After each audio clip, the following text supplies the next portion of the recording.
সোজা কথা হচ্ছে আমরা শান্তি চাই, আমরা রক্ত দিতে চাই না। আসলে আমরা ছাত্রদের পাশে দাঁড়াচ্ছি না, ছাত্ররা অনেকদিন পরে আমাদের পাশে দাঁড়াচ্ছে। ছাত্ররাই এখন আমাদের শিক্ষক। মোবাইলে এইসব জিনিস দেখতে দেখতে আমি অসুস্থ বোধ করছি মানসিকভাবে। শান্তি চাই। এই মুহূর্তে শেখ হাসিনা, খুনি হাসিনার পদত্যাগ চাই। ছাত্ররা আজকে আন্দোলন করতেছে এবং তারা দীর্ঘদিন ধরে আন্দোলন করছে 9 দফার জন্য, এবং তাদের যে 9 দফা সেটা পূরণ হলে তারা বলেছে তারা আবার ফিরে যাবে। এই যে কোমলমতি ছাত্ররা যারা অধিকারের জন্য লড়াই করছে, আমার মনে হয়েছে যে আসলে যেটা আমি তখনও বলেছি, আসলে আমরা ছাত্রদের পাশে দাঁড়াচ্ছি না, ছাত্ররা অনেকদিন পরে আমাদের পাশে দাঁড়াচ্ছে।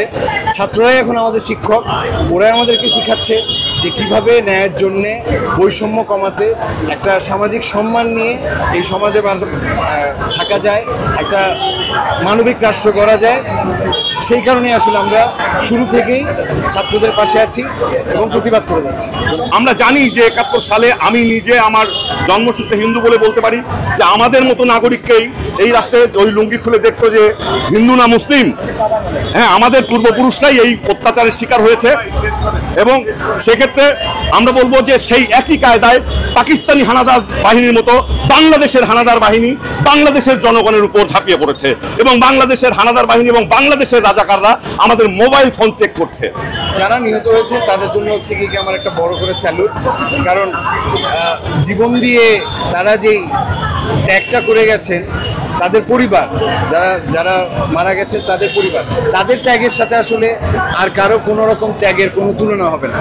আমরা অলরেডি বলেছি যে যুগে যুগে এরকম শহীদ জন্মায়, এখন এরকম শহীদ মুগ্ধ, শহীদ সাইদ এরা তৈরি হয়ে গেছে, এবং ওরা আসলে আমাদেরকে নতুন দিনের পথ দেখাচ্ছে, যার কারণে আমরা আজকে রাস্তায়। অনেকেই বিক্ষিপ্তভাবে অনেক আর্টিস্টরা যার যার জায়গা থেকে চেষ্টা করেছে এই আন্দোলনকে সমর্থন করার। এখন আবার সবাই একত্রিত হয়েছে, কমিউনিকেশনটা আবার আগের মতো হয়েছে। এর পরবর্তী স্টেপ নিশ্চয়ই আছে। যেহেতু আজকে এখানে দাঁড়িয়েছি, তার মানে আমি এই জেনোসাইডকে সমর্থন করি না সেটা জানানোর জন্যই এখানে দাঁড়ানো। এখানে আর কোনো প্রশ্ন বা উত্তরের কিছু নেই। আমি চাই এটা সহজ সমাধান হোক। এই অবস্থার পরিত্রাণ চাই আমরা। এই মুহূর্তে শেখ হাসিনা, খুনি হাসিনার পদত্যাগ চাই। 16ই ডিসেম্বরের আগে যেমন মুক্তিযুদ্ধ নিয়ে কোনো শোক প্রকাশ হয়নি, যুদ্ধ চলাকালীন যেমন কোনো শোক প্রকাশ হয়নি, আমরা নিরস্ত্র জনতা যে যুদ্ধ করছি, ওই যে স্নাইপার নিয়ে বসে আছে, ওই যে হেলিকপ্টার থেকে গুলি করছে, এই সমস্ত বিরুদ্ধে আমরা নিরস্ত্র জনতা যুদ্ধ করছি।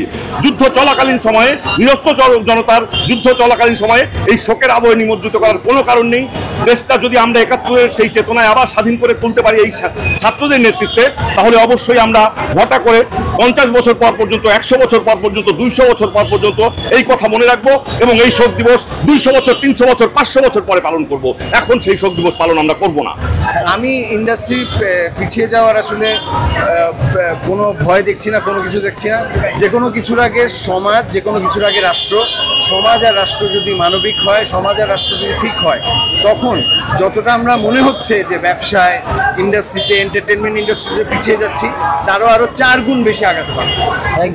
আমার আসলে খুব বেশি শক্তি নেই, আমি খুবই ভীত একজন মানুষ। আমি শুধু যখন দেখি যে ন্যায়ের জন্যে বা কারোর সাথে অন্যায় হচ্ছে, কারোর সাথে কেউ চাপে পড়ে আছে, তখন আমার ভেতর থেকে হয়তো কিছু একটা বলে ওঠে। আমি চেষ্টা করি আমার সীমাবদ্ধতার মধ্যে যতটুকু করা যায় সেটা করা। বাংলাদেশের মানুষ, আমি একজন বাংলাদেশি, আমি একজন বাঙালি, এর চেয়ে বড় ট্যাগ আসলে আমার জন্য কিছু হতে পারে না।